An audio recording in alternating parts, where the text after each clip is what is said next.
আপনারা কিছু পেয়েছেন? না স্যার, এমনিতেই তো জানা যায় যে কিভাবে আগুন লেগেছে, কিন্তু এখানে তো বোঝাই যাচ্ছে না যে আগুন লাগার কারণটা কি। আচ্ছা, দেখো অ্যাম্বুলেন্স কত দূর এলো। ঠিক আছে স্যার।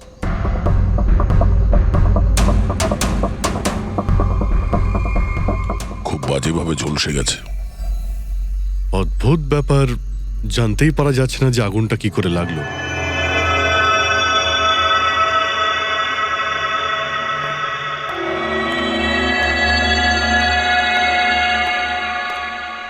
কিভাবে হলো এইসব? সবকিছু তো একদম ঠিক ছিল, জানি না আগুন কি করে লাগলো।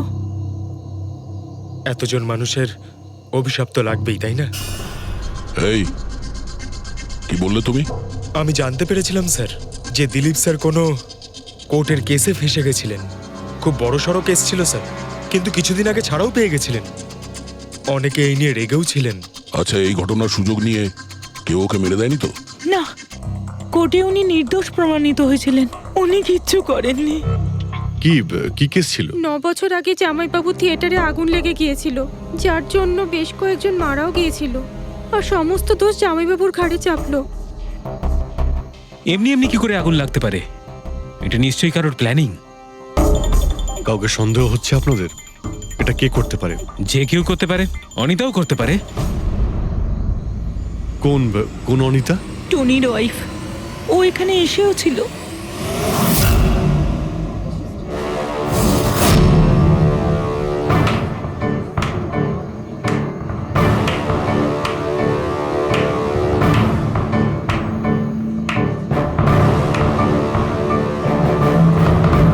অনিতা, অন্য লোকের ঘর ভেঙে দিয়ে নিজের পরিবারের সঙ্গে এখানে ফুর্তি করা হচ্ছে। ভেরি গুড, ভেরি গুড, বাহ। কিন্তু একটা কথা মনে রেখো, ওই লোকগুলোর মতো তোমরাও ছটফট করে মরবে। সিকিউরিটি, এই চুপ, একদম চেঁচাবি না। বের করো একে বাইরে, বের করো। চলুন ম্যাম, বাইরে চলুন।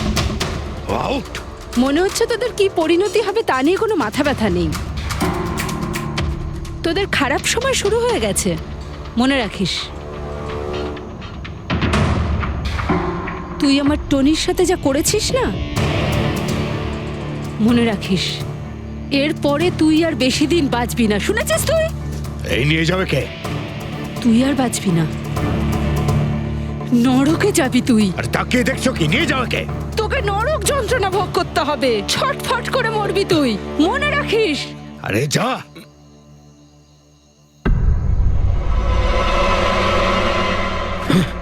Let's enjoy Rohan.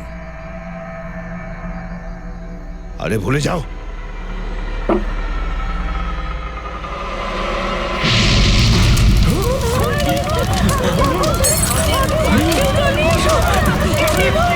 দিলীপ আর রোহনকে যে কেসে ফাঁসানো হয়েছিল, সেই কেসেই কোর্ট টনিকে শাস্তি দিয়েছিল।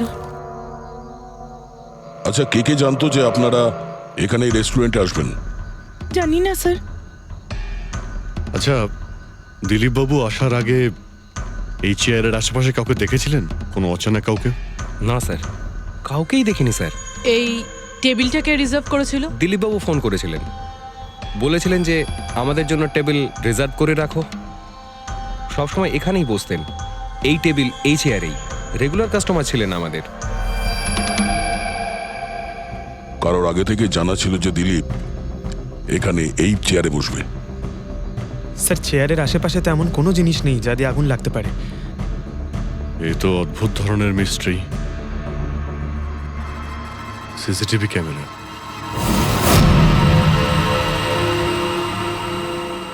এর ফুটেজ থেকে জানতে পারা যাবে কি হয়েছিল এখানে।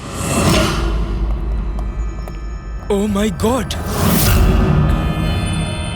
এসব কিভাবে হলো?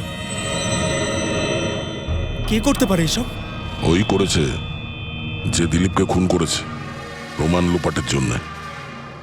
আর যে কেউ কিভাবে এই মনিটর রুমে চলে এলো? তোমার সিকিউরিটি কোথায়? স্যার, এই রুমে সিকিউরিটির কোনো প্রয়োজনই হয় না। এর আগে এরকম কখনোই হয়নি স্যার। স্যার স্যার আমার মনে হয় না সিসিটিভি ফুটেজ ডিলিট করার মতো সময়ের কাছে ছিল। ও শুধু ভাঙচুর করেছে। যদি আমরা কোনো এক্সপার্টকে ডাকি স্যার, তাহলে সে হয়তো হার্ড ডিস্ক থেকে রিকভার করতে পারবে।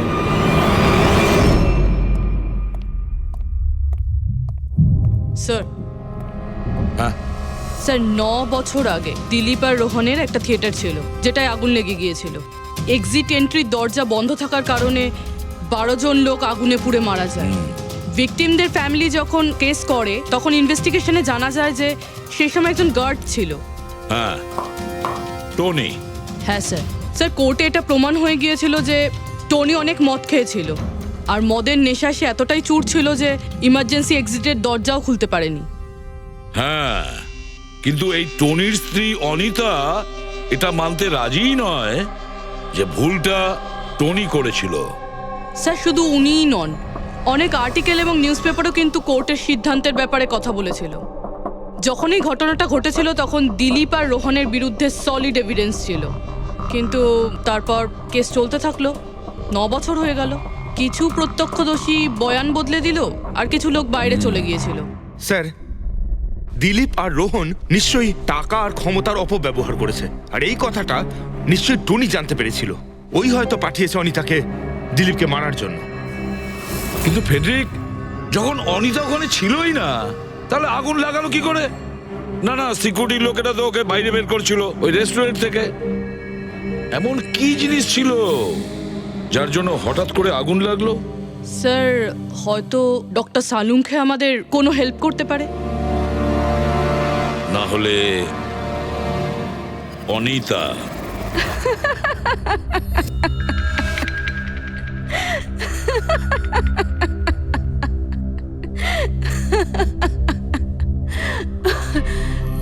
আপনারা তো অবাক হচ্ছেন কেন? আমার হাসি দেখে নাকি দিলীপের মৃত্যুর জন্য? দিলীপের মারা যাওয়াতে এত আনন্দ কিসের? আচ্ছা, আমি খুশি হব না তো আর কে হবে বলুন তো? কালকে রাত্রে রেস্টুরেন্টের থেকে বেরোনোর পর তুমি কোথায় গিয়েছিলে? জেলে আমার স্বামীর সঙ্গে দেখা করতে। ওয়ার্ডেনের কাছে সমস্ত রেকর্ড আছে, আপনারা চাইলে চেক করতে পারেন। সেটা তো আমরা করবই। আর এইটাও যে তুমি ওই আগুনটা লাগালে কিভাবে? কোনো কালো জাদু করেছিলে তুমি? দিলীপের গায়ে হঠাৎ করে আগুন লাগলো কি করে? কালো জাদু জানলে অবশ্যই প্রয়োগ করতাম, কিন্তু আমি খুব খুশি হয়েছি দিলীপও ঠিক সেইভাবেই ছটপট করে মরেছে যেভাবে 9 বছর আগে ওই নিরীহ লোকগুলো মারা গেছিল, যেটা শাস্তি এখন আমার স্বামী টনি ভুগছে। তুমি এইটা কিভাবে বলতে পারো যে টনির কোনো ভুল ছিল না? তুমি তো ওখানে ছিলেই না। আমি ওখানে ছিলাম না, কিন্তু টনি এখানে ছিল। সেদিন ওর শরীর খারাপ ছিল। ওর মালিকদের মানে রোহন আর দিলীপকে বলে তাড়াতাড়ি বাড়ি চলে আসে আগুন লাগার অনেক আগেই। ভুল ওদের দুজনের ছিল, ওরাই পুরনো দরজা ঠিক করায়নি, যার জন্য ওখানে আগুনে পুড়ে অনেক লোক মারা গেছিল। আমার স্বামীর নয়, ওদের দুজনের দোষ ছিল। তাতে তোমার নিশ্চয়ই খুব রাগ হয়েছিল, ওদেরকে মেরে ফেলারও ইচ্ছে হয়েছিল। 12 জন মারা গেছিল ওখানে। আমার থেকে অনেক বেশি রাগ ওদের পরিবারের লোকেদের হয়েছিল, কিন্তু এখন হয়তো ওরা খুব খুশি দিলীপের মৃত্যুর খবর শুনে। খুব খুশি হয়েছে। ওরা আরো বেশি আনন্দ পাবে যেদিন রোহন পুড়ে মরবে।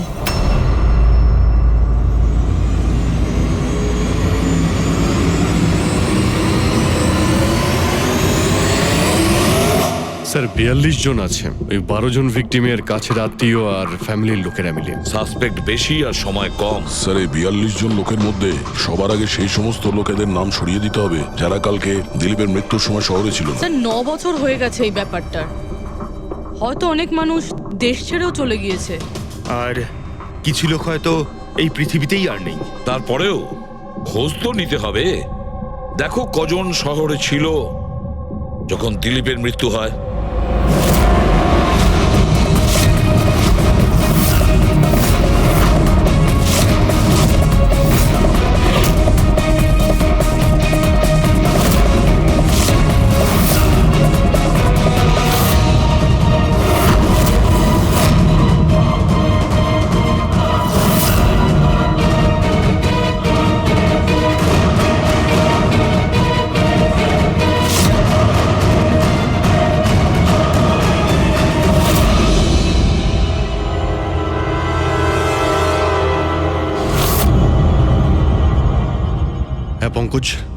কজন এখানে আছে? 27 জন স্যার, যারা সেই সময় শহরে ছিল, আর ওদের দিলীপকে মারার কারণও ছিল। ঠিক আছে, সবাইকে বিউরোতে ডাকো। দেখা যাক ওরা নির্দোষ হওয়ার কি গল্প শোনায় আমাদের। জেমস, তোমার বাবা 9 বছর আগে থিয়েটারে আগুন লাগার কারণে মারা গেছেন, তাই তো? Yes sir. আপনার হাজবেন্ড ফিল্ম একাই দেখতে গিয়েছিলেন? সেই দিন আমি বিজি ছিলাম, তাই উনি একাই চলে যান। কালকে রাত্রে কোথায় ছিলে তুমি? স্যার আমি আমার বন্ধুদের সঙ্গে ছিলাম। স্যার আমি পাসপোর্ট অফিসে গেছিলাম। ওই দুজনকে আমি এমনি এমনি ছেড়ে দেব না। তো কি করেছিলে তুমি? ভেবেছিলাম যে দিলীপের সাথে ফেস টু ফেস দেখা করব, আর ওকে জিজ্ঞেস করব যে তুমি এরকম কেন করলে। স্যার তারপরে আমি আমার বন্ধুদের সাথে বাড়িতে যাই। আমি আমার ওয়াইফের সাথে মলে ছিলাম। স্যার আমার বন্ধুদের জিজ্ঞাসা করতে পারেন। স্যার যদি ওর সাথে আমার দেখা হতো তাহলে ও রেস্টুরেন্টে বেঁচে ফিরতো না। দিলীপ ওর কর্মের শাস্তি পেয়ে গেছে। আমি রেস্টুরেন্ট থেকে জানতে পারলাম যখন যে দিলীপের সাথে কি হয়েছে, তখন মনে শান্তি পেলাম স্যার। আর বাকি থাকলো রোহন, ও তার কর্মের শাস্তি নিশ্চয়ই পাবে। এবার এই 27টা নামের মধ্যে তাদের নামগুলো রেখে দাও যারা ঘুরিয়ে ফিরিয়ে উত্তর দিচ্ছিল, আর যারা নিজেদের উত্তর অনেক আগে থেকেই তৈরি করে রেখেছিল।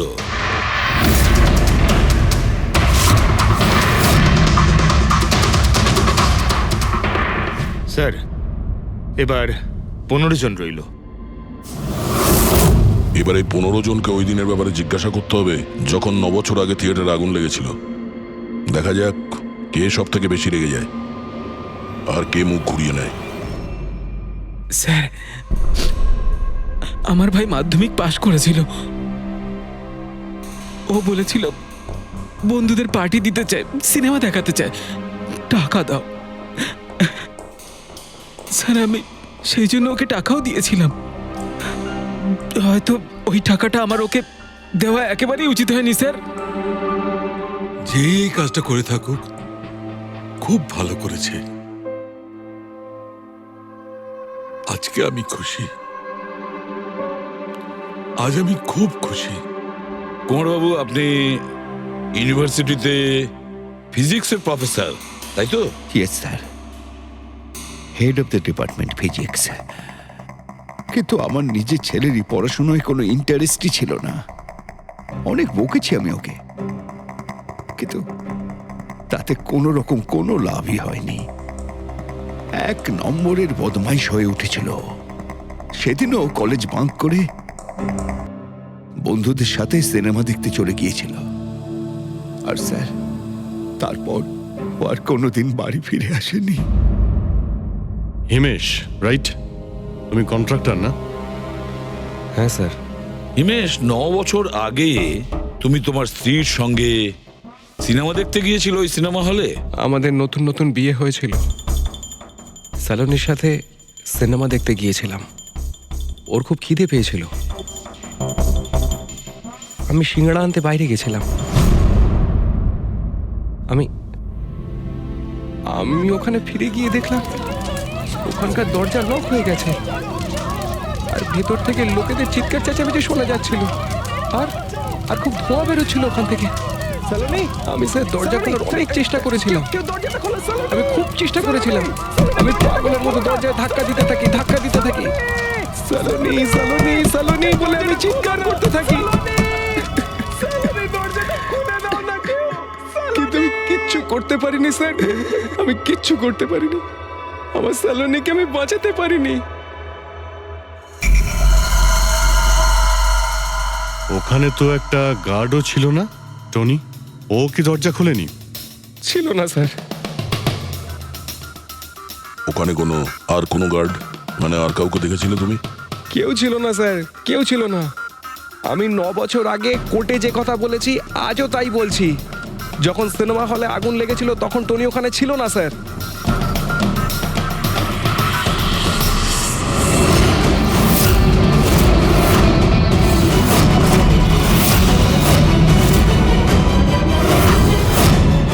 স্যার এই হলো আমাদের 15 জন সাসপেক্ট যারা দিলীপকে খুন করতে পারে।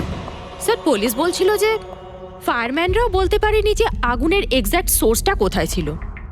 ওরা তো দেখা মাত্রই জানতে পেরে যায়, তাই না? জানতে পেরে যায়, যে ওখানে এমন কি জিনিস ছিল যাতে আগুন ছড়িয়ে পড়ে, কিন্তু ওরা জানতে পারেনি।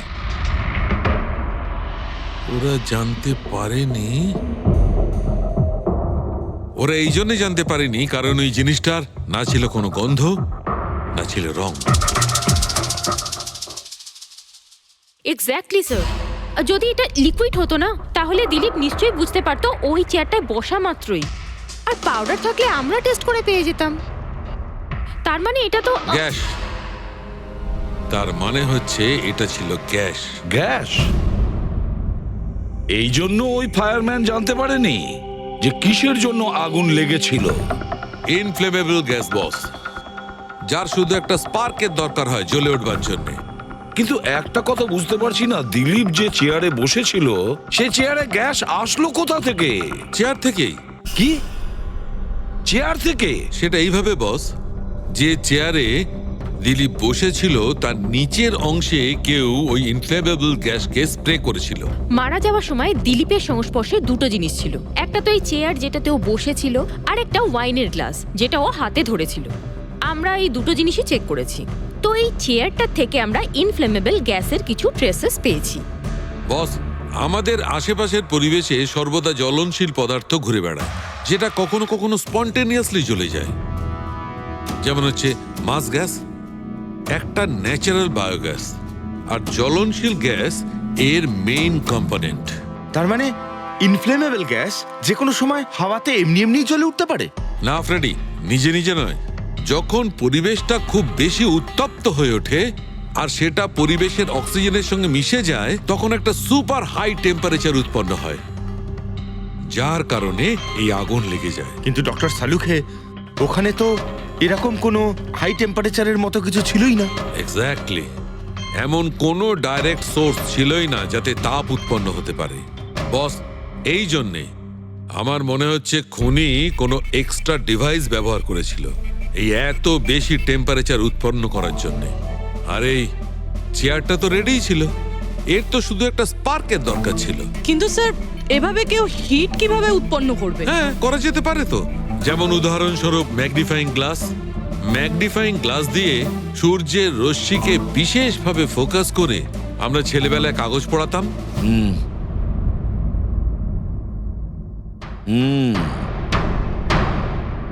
মনে হচ্ছে ওই রেস্টুরেন্টে আবার যেতে হবে,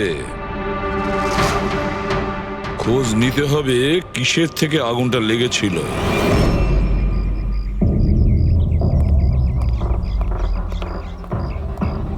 সব জায়গায় দেখে ফেলেছি স্যার, কিন্তু এমন কিচ্ছু খুঁজে পেলাম না যাতে আগুন লাগতে পারে। আর এটা ওপেন এয়ার রেস্টুরেন্ট। যখন খুনি দিলীপের চেয়ারের নিচে ওই ইনফ্লেমেবল গ্যাস স্প্রে করেছিল, কেউ তো দেখেছিল। সেটাই তো, চেয়ারে হঠাৎই আগুন লেগে যায় আর দিলীপ পুড়ে মারা যায়। কেউ কিছু দেখেনি, আর না আমরা কোনো প্রমাণ পাচ্ছি। স্যার, ওই data expert CCTV footage recover করে ফেলেছে, আপনারা দেখতে পারেন স্যার। গুড। দয়া, তুমি গিয়ে দেখো, ততক্ষণ আমি এখানে দেখছি কিছু পাওয়া যায় কিনা। স্যার, দিলীপ আর ওর ফ্যামিলি আসার 15 মিনিট আগের ফুটেজ এটা।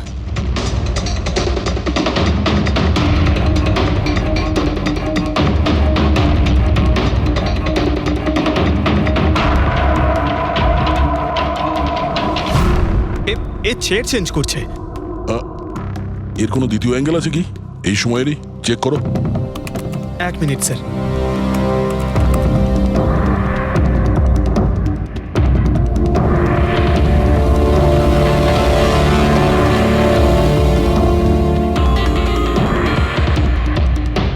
ও চেয়ারটার সঙ্গে কি করছে? গ্যাস স্প্রে করছে নাকি? হ্যাঁ, ও নিজের চেয়ারে গ্যাস স্প্রে করলো, আর ও নিজের চেয়ারের সঙ্গে ওই চেয়ারটা বদলে দিল যেটায় দিলীপ বসতো।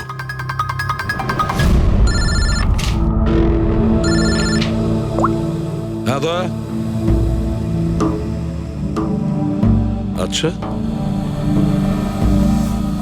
গ্রেট, গুড ওয়ার্ক দয়া, গুড ওয়ার্ক। কি হলো স্যার? যে দিলীপের চেয়ারটা কারসাজি করেছিল তার খোঁজ পাওয়া গেছে। সে আসলে একটা লোক, ওর শারীরিক গঠনটাও জানা গেছে।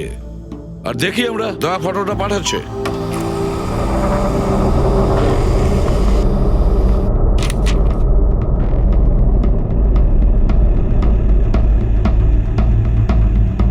খুনি এই বাকি লোকগুলোর মধ্যেই কেউ একজন, এদেরই মধ্যে কেউ। আর এবার এর পরের শিকার রোহান।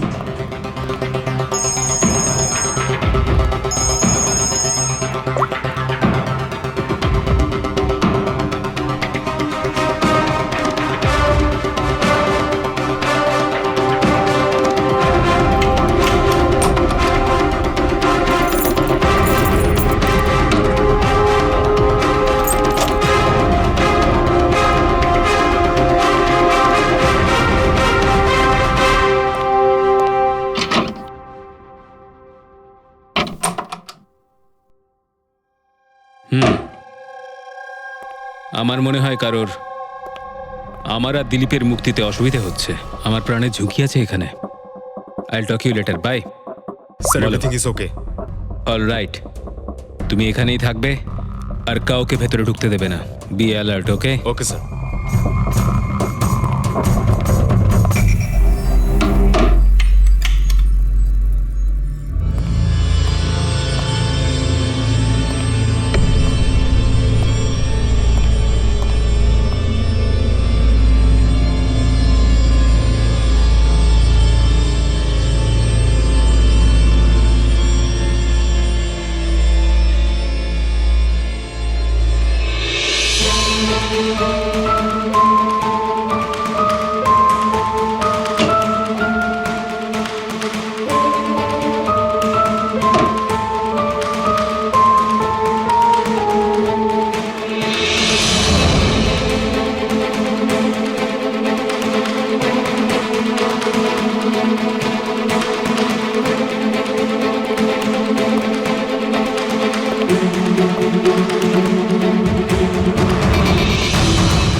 মাই গড,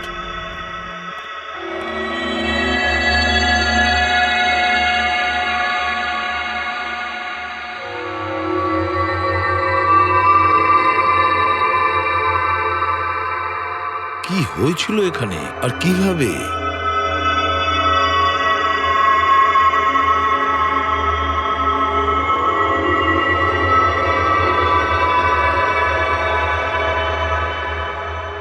এখানে আর অন্য কোনো জিনিসের স্মেল পাওয়া যাচ্ছে না, শুধু এই পোড়া লাশটার দুর্গন্ধ ছাড়া। মানে স্যার, এই মার্ডারটাও ইনফ্লেমেবল গ্যাস দিয়েই করা হয়েছে হয়তো। এসব হলো কিভাবে? হ্যাঁ স্যার, আসলে আমি রোহন স্যারের বডিগার্ড। আচ্ছা, তাহলে আপনারা কোথায় ছিলেন যখন এসব হলো? স্যার, রোহন স্যার আমাকে বাইরে পাহারা দিতে বলেছিলেন। তার কিছুক্ষণ পরেই আমি ওনার চিৎকার শুনতে পেয়ে ওনার রুমের দিকে দৌড়ে আসি আর দেখি দরজার চারদিক থেকে ধোঁয়া বেরোচ্ছিল।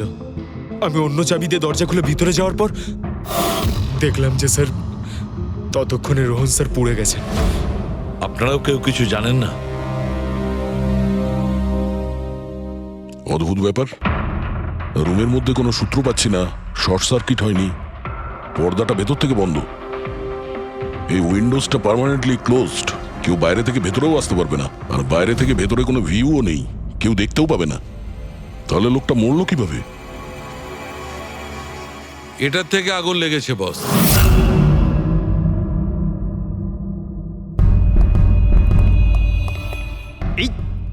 এই জিনিসটা দিয়ে এটা কি স্যার? এটা হচ্ছে ফিলামেন্ট। ফিলামেন্ট? ইলেকট্রিক বাল্বের ভেতরের ফিলামেন্ট। যখন এই ফিলামেন্টের ভেতর দিয়ে ইলেকট্রিক পাস করানো হয় তখন এটা গরম হয়ে লাল হয়ে যায়। বস, খুনিও এই টেকনিকটাই ব্যবহার করেছে ওই জ্বলনশীল গ্যাসটাকে জ্বালানোর জন্য। কিন্তু ওই রেস্টুরেন্টে যেখানে দিলীপ মারা গিয়েছিল ওখানে তো আমরা এরকম কোনো ফিলামেন্টের মতন কিছু পাইনি। বস, এত ছোট্ট একটা জিনিস, ওটা খোলা জায়গা, হয়তো কোথাও উড়ে চলে গেছে, কিন্তু এখানে তো পুরো ঘরটাই বন্ধ, তাই জন্যে খাটের তলায় এটা আমি পেয়ে গেছি। কিন্তু স্যার, ফিলামেন্ট দিয়ে ইলেকট্রিক পাস করানোর জন্য ওয়্যারসের কোনো না কোনো কানেকশন তো থাকা উচিত বেড পর্যন্ত। আছে, এখানেই নিশ্চয় কোথাও আছে। পুরো বেড চেক করেছি আমরা, রুমটাও চেক করেছি, এরকম কিছুই তো পাইনি আমরা। দয়া, ওই দরজাটা কিসের? Manager, yes sir. ওই দরজার ওপারে কি আছে? স্যার, আর একটা রুম আছে, এই রুমের সাথে ওটা কানেক্টেড। এমনিতে এই দরজাটা সিল থাকে, এটাকে কেউ খোলে না স্যার। খুলুন এই দরজাটা। Yes sir. আসুন স্যার।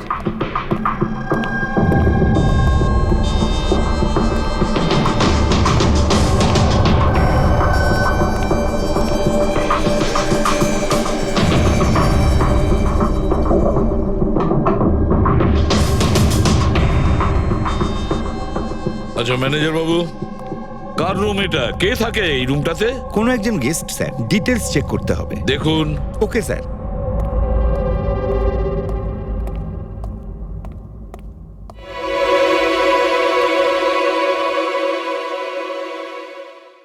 স্যার, ওখানে ওই রুমের মধ্যে যা হয়েছে স্যার, সব এই রুম থেকেই করা হয়েছে স্যার। কিন্তু যদি কারেন্ট এই রুম থেকে পাস করা হয়ে থাকে তাহলে এখান থেকে বেড পর্যন্ত কোনো না কোনো ওয়্যার তো থাকা উচিত। আর যদি থেকে থাকে তাহলে রোহন নিশ্চয়ই সেটা দেখতে পেয়েছে। হ্যাঁ, হয়তো ওর বডিগার্ডও দেখে থাকবে। ডাকো তো ওর বডিগার্ডকে। আপনি এদিকে আসুন।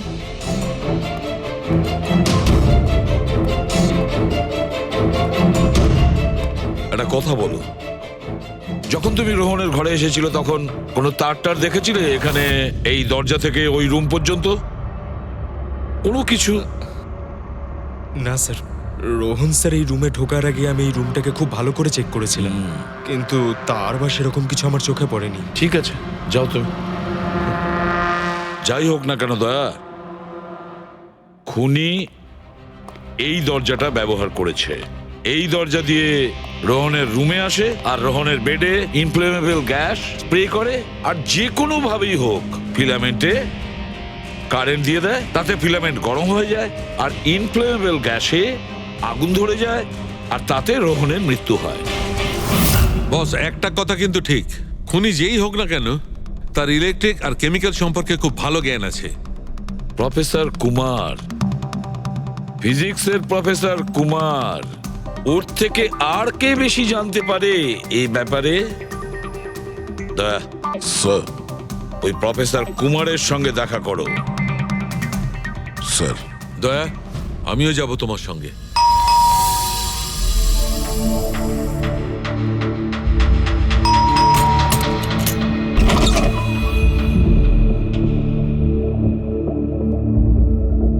প্রফেসর কুমার আছেন বাড়িতে? হ্যাঁ আছেন, কিন্তু আপনারা? সিআইডি। সিআইডি? সব ঠিক আছে তো স্যার? হ্যাঁ, ওনাকে কিছু জিজ্ঞাসা করার আছে। কোথায় উনি? বাইরে বাচ্চাদের পড়াচ্ছেন, আমি ডেকে আনছি। ঠিক আছে ঠিক আছে, আমরা দেখছি।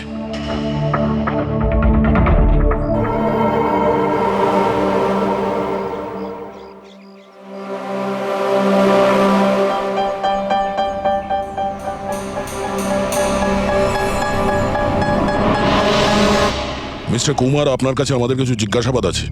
বলুন, কি জানতে চান? আপনি এটাকে চেনেন? এটা তো ফিলামেন্ট। গুড, ঠিক চিনেছেন আপনি। আপনি জানেন আমরা এই ফিলামেন্টটা কোথা থেকে পেয়েছি? সেটা তো আপনারাই বলতে পারবেন কোথা থেকে পেয়েছেন। রোহনের বিছানার নিচে। কাল রাত্রে রোহন ওই বিছানাতেই পুড়ে মারা গেছে। হোয়াট? রোহনও মারা গেছে? কাল রাত্রে আপনি কোথায় ছিলেন? রাত 9টা থেকে ভোর 3টে পর্যন্ত। আপনারা আমাকে সন্দেহ করছেন? এটা আমাদের প্রশ্নের উত্তর হলো না মিস্টার কুমার। কাল আমি সারা দিন আর সারা রাত্রি বাড়িতেই ছিলাম। কোনো প্রমাণ? আগে আমার কাজের লোক রামু আর Bikash, please come here.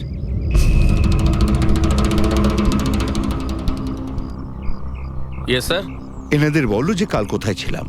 Sir আমাদের সবার এক্সট্রা ক্লাস নিচ্ছিলেন এই বাড়িতেই। কটা থেকে কটা পর্যন্ত? স্যার সন্ধ্যা 6টা থেকে ভোর 5:30 পর্যন্ত। সামনেই আমাদের এক্সাম, তাই আমরাই স্যারকে রিকোয়েস্ট করেছিলাম এক্সট্রা ক্লাস করানোর জন্য। ঠিক আছে স্যার, তুমি যাও বাবা। স্যার, আমার আরো 5 জন স্টুডেন্টস আছে যারা কাল সকাল 9টা থেকে 5:30 পর্যন্ত আমার কাছে ছিল। বলেন তো ওদেরও ডাকি? ঠিক আছে, এবার আমি যেতে পারি স্টুডেন্টদের পড়াতে? Please please. Thank you.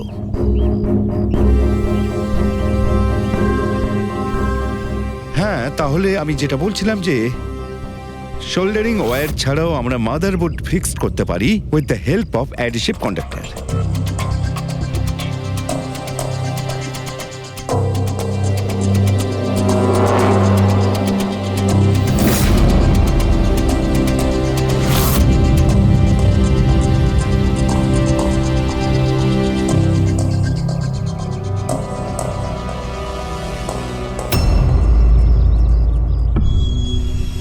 My god, my god! আরে ভাই, কি ব্যাপারটা? কি?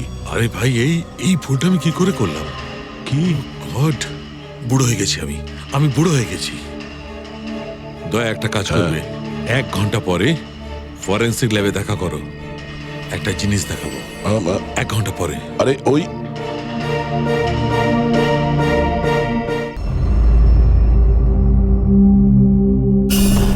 হ্যাঁ বস, একটা কাজ করো, এই সুইচটা দিয়ে ওই বাল্বগুলোকে জ্বালাও।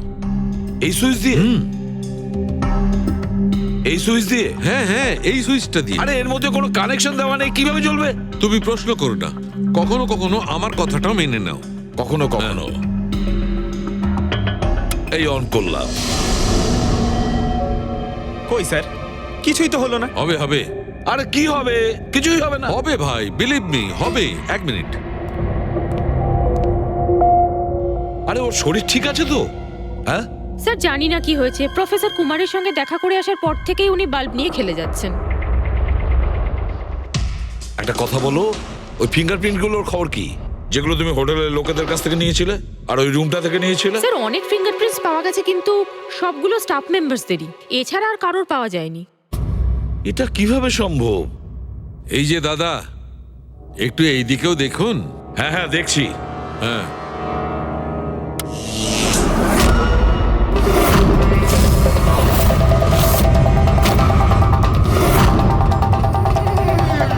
আরে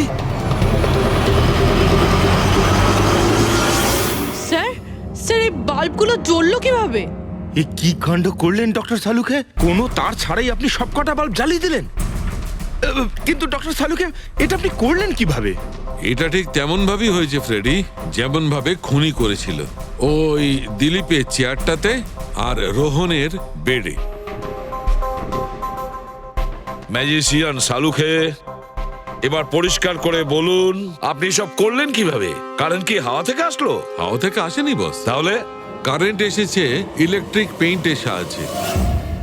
ইলেকট্রিক পেন্ট? হ্যাঁ, ইলেকট্রিক পেইন্ট। আসলে ইলেকট্রিকের যে তার হয় সেটা মেটালের হয়। Metal is a good conductor of electricity, সেই জন্য কারেন্ট ওর মধ্যে দিয়ে পাস করে। ঠিক একই রকম ভাবে কিছু পেইন্টও আছে যেগুলোকে আমরা ইলেকট্রিক পেইন্ট বলি, আর এটাও গুড কন্ডাক্টর অফ ইলেকট্রিসিটি। এর মধ্যে দিয়েও ইলেকট্রিসিটি পাস করতে পারে। অদ্ভুত ব্যাপার হলো এটা যে কোনো কালারের সঙ্গে মিশে যায়। যেটা খুব সহজে যে কোনো ব্যাকগ্রাউন্ডে মার্জ হতে পারে। ও, এই কারণেই আমরা হোটেলের রুমে আর রেস্টুরেন্টে কিছু দেখতে পাইনি স্যার। এক্স্যাক্টলি দয়া, খুনি আসলে হোটেলের রুমের আর রেস্টুরেন্টের ফ্লোরের দুটোর কালার এই কালারের সঙ্গে ম্যাচ করেছে, এই জন্য আমরা দেখতে পাইনি। তার মানে ইলেকট্রিক কারেন্ট, এই ইলেকট্রিক পেইন্ট, এটা কি খুব সহজেই পাওয়া যায়? হ্যাঁ, পাওয়া যায়। আসলে এটা ইলেকট্রিক সোল্ডারিং আর রিপেয়ারিং এর কাজে লাগে। আর এটা সবচেয়ে বড় বিশেষত্ব হলো যে এটা সাধারণত খালি চোখে এটা দেখা যায় না, শুধুমাত্র ইনফ্রারেড লাইটেই এটা দেখা যায়। আমি দেখাচ্ছি।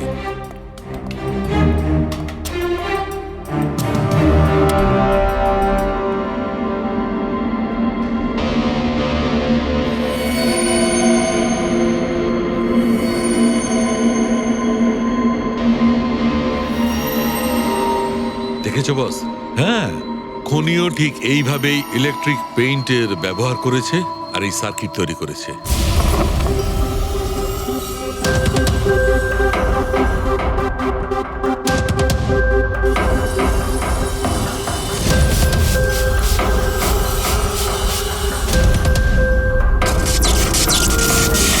একটা কথা তো নিশ্চিত, এ যেই হোক না কেন তার এ সমস্ত ব্যাপারে খুব ভালো জ্ঞান আছে। কিন্তু স্যার, এদের মধ্যে খুনি কে? ওই প্রফেসরের সঙ্গে তো কথা বলে নিয়েছি স্যার, ও তো না, এই মুন্সি। এই লোকটা তো একজন ক্লার্ক, কিন্তু আমার মনে হয় না যে একজন ক্লার্কের সায়েন্সের ব্যাপারে এত জ্ঞান থাকতে পারে। স্যার, এদের মধ্যে সব থেকে বেশি শিক্ষিত তো ওই প্রফেসর কি মনে হচ্ছে? এটা এমন কেউ হতে পারে যেটা প্রফেসরের মতো ইন্টেলিজেন্ট নয়, অথচ এই ব্যাপারে অনেক কিছুই জানে।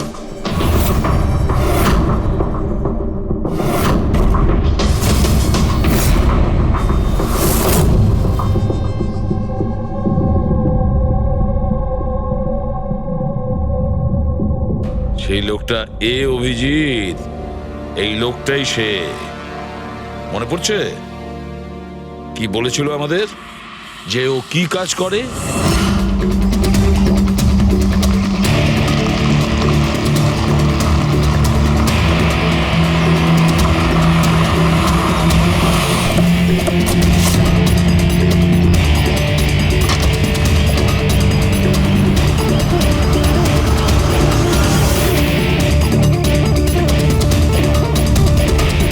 যাওয়া যাক শ্বশুর বাড়ি।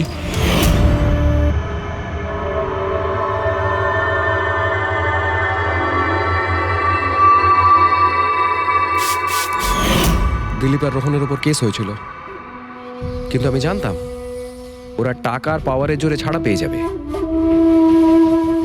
কিন্তু ওদের কাছে টাকা থাকলে আমার কাছে ছিল বুদ্ধি। অনেক মাস ধরে ওদের আমি ফলো করেছি, ওরা কোথায় যাচ্ছে, কি করছে, কার সাথে দেখা করছে, সবকিছু। আর শেষ পর্যন্ত ওদের দুজনকে মারার উপায় আমি পেয়েই যাই, ইলেকট্রিক পেন্ট আর সার্কিটের মাধ্যমে। এই দুটো জিনিসের বিষয়ে আমি খুব ভালো করে জানতাম। ব্যাস, দিয়ে দিলাম দুজনকে শাস্তি। দুজনকে মেরে ফেলেছি জ্যান্ত পুড়িয়ে, যেভাবে ওরা আমার সালোনিকে মেরেছিল। হিমেশ, তোমার স্ত্রীর সঙ্গে যা কিছু হয়েছে সেটার জন্য আমরা সবাই দুঃখিত, কিন্তু দিলীপ আর রোহনকে মেরে তুমি কি পেলে? তুমি কি ফিরে পেলে তোমার স্ত্রীকে? প্রতিশোধের আগুনে পুড়ে তুমি দুজনকে মারলে, আইন তোমাকে কোনোদিন ক্ষমা করবে না। কঠোর থেকে কঠোরতম শাস্তি হবে তোমার।